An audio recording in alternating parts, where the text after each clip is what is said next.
Hello, fellow heirs, and welcome back to Weekday Wind Down with the Word, where we are reading through the book of Leviticus. And today we will be reading the 18th chapter of Leviticus in the NLT version. This book includes forbidden sexual practices. So without further delay, let's get started.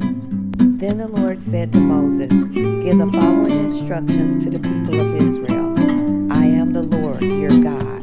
So do not act like the people in Egypt, where you used to live, or like the people of Canaan, where I am taking you. You must not imitate their ways of life.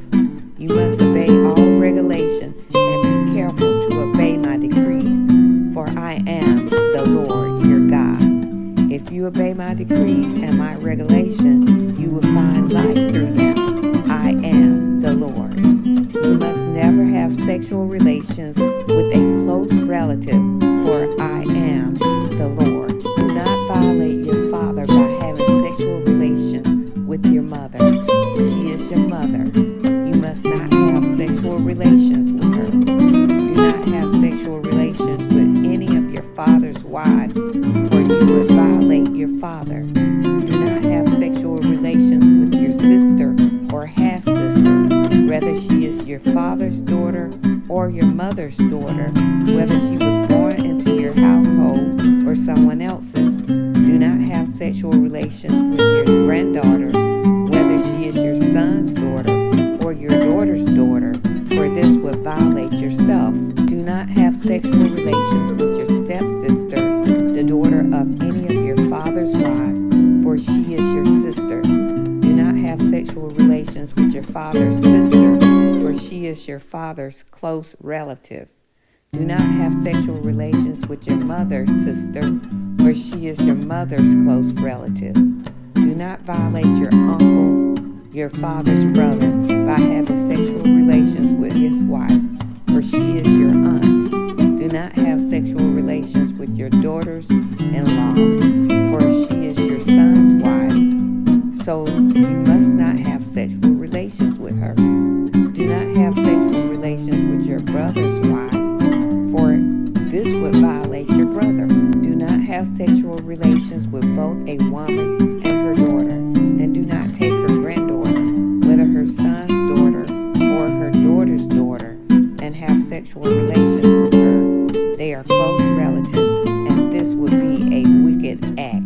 While your wife is living, do not marry her sister and have sexual relations with her, for they will be rivals. Do not have sexual relations with a woman during her period or menstrual impurity. Do not defile yourself by having sexual intercourse with your neighbor's wife. Do not permit any of your children to be offered as a sacrifice to Moloch, for you must not bring shame on the name of your God. I am the Lord. Do not practice homosexuality, having sex with another man as with a woman. It is a detestable sin. A man must not defile himself by having sex with an animal, and a woman must not offer herself to a male animal to have intercourse with it. This is a perverse act.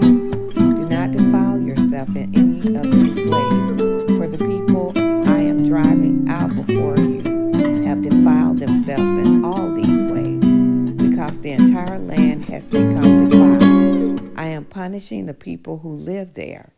I will cause the land to vomit them out. You must obey all my decrees and regulations. You must not commit any of these detestable sins. These apply both to native-born Israelites and to the foreigners living among you. All these detestable activities are practiced by the people of the land where I am taking you, and this is how the land has become defiled. So do not defile the land and give it reason to vomit you out, as it will vomit out the people who live there now. Whoever commits any of these detestable sins will be cut off from the community of Israel. So obey my instructions and do not defile yourself by committing any of these detestable practices that were committed by the people who lived in the land before you. I am the Lord your God. And that concludes the reading of Leviticus 18 in the NLT version. Now, I was thinking in this chapter that you don't have to wonder where the Lord stands on certain things, because he explicitly spelled it out in this chapter. And also, I was thinking about how, our sins have an effect on the land. And God is never changing. And God is true. So all the sins that go on today, I was thinking how it's having an effect on our land, how sometimes we have these terrible storms that come through and things like that. And I was thinking it's probably due to our sin, because it has an effect on our land, as the word says. And also people talk about climate change and how we should, control carbon monoxide. And I know I'm probably saying it wrong, but our carbon footprint. How about looking at our sin, that footprint, and how it's affecting the land? That's really what we should be looking at. And they're concerned about the carbon.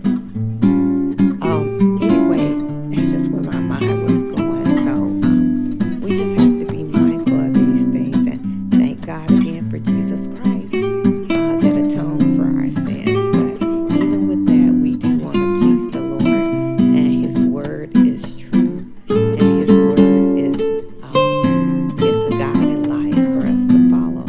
Even in the Old Testament, we can learn things that we might not normally think about. I hope you guys had a good time reading this particular chapter. I did. It was a little bit different from what we have been reading, as it was more relatable and about relationships, I think. In the King James Version, they call this particular chapter marriage. So that's interesting. But the NLT focused on the sin of it all. So with that being said,